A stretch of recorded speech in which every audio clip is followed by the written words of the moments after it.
Hello guys, and welcome to Minecraft. This is Opsaaaaa here with Barbary, Horde. I have my brother Jacob here today. We're going to be doing a new series-y type thing. We'll have to see if we do more than one of these. But we're going to be making texture pack stuff. Yep, we're going to be doing texture pack stuff. So the idea we have here is we have this really cool building here, factory-looking building. And we have this wool that we use for this kind of lighter thing. And it'd really be really cool if that was like an industrial looking steel type stuff. And so that's the idea. And yeah, so it'd be like learning how to do texture pack stuff. And we're going to basically start completely from scratch and do everything. So yeah, here we go. Making a texture pack. Cool. So we decided to call it Cinchu Wool because we couldn't think of a better name for it, and why not? So here I am creating the folder system for the texture pack. So I want to talk about variants really quickly. So in the block state, there's this thing that you'll always see that says variants. And so you know how a log can be tilted in different directions?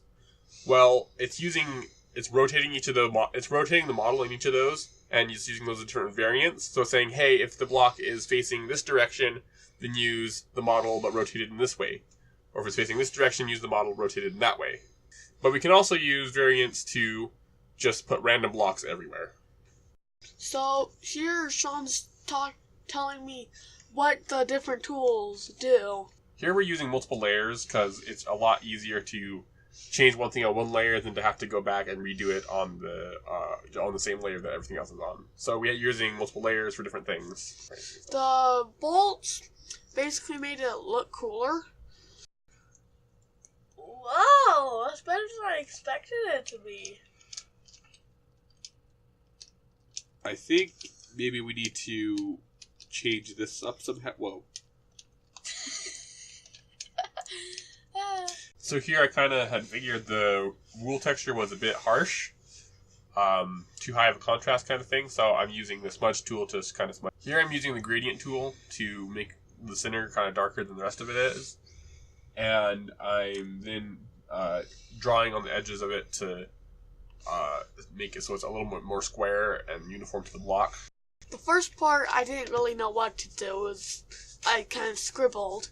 But then I erased that and I drew lines. All same direction, but they're kind of diagonal lines.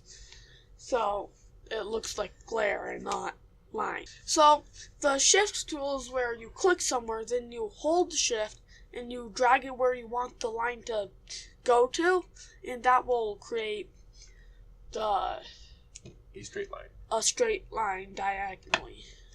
So here I'm duplicating the bolt layer, and then I'm erasing the bolts on different layers.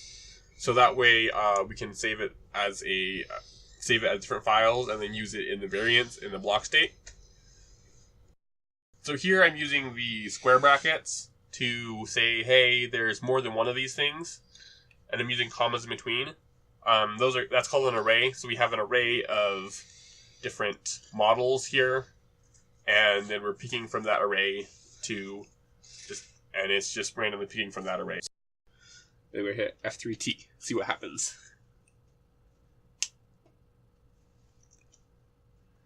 See how some of these have 4 and some of these have none.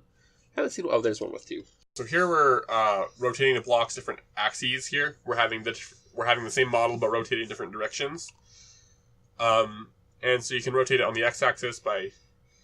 You can also rotate it on the y-axis, but rotating on the z-axis, it doesn't work as well, so you have to actually rotate on the x-axis and then rotate it on the y-axis, that last one. So here I decided to kind of overhaul what I'd done. So rather than using 3 different models, I decided to use one model with different textures on all the sides.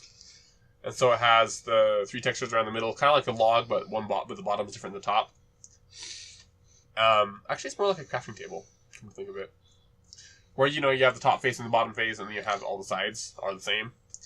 So, yeah, so I decided to do that, and so I was just pulling a model that I had done previously, which was the note block, and so I was just copying stuff from the note block over, and then using the same code that I did over there. Yeah.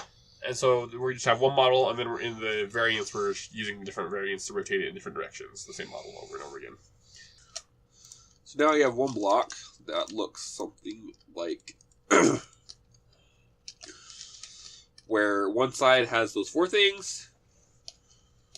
All the sides have the 2 bolts, and the bottom has no bolts, and then we rotate that all around the different directions. End up with something that looks like that. And sometimes, occasionally, you'll find 4 bolts, most of the time it's 2 bolts. Yeah, what do you think? It's nice. So my voice is about dying out right now, sadly. Don't know what happened, but yeah, maybe I just haven't talked in a while and need to start talking more. Anyway. He talks too much. Maybe he talks too much. I'm gonna let Jacob do the outro because my voice hurts right now, so there you go. Thank you for watching. See you all next time. Bye. You gotta say it like, bye!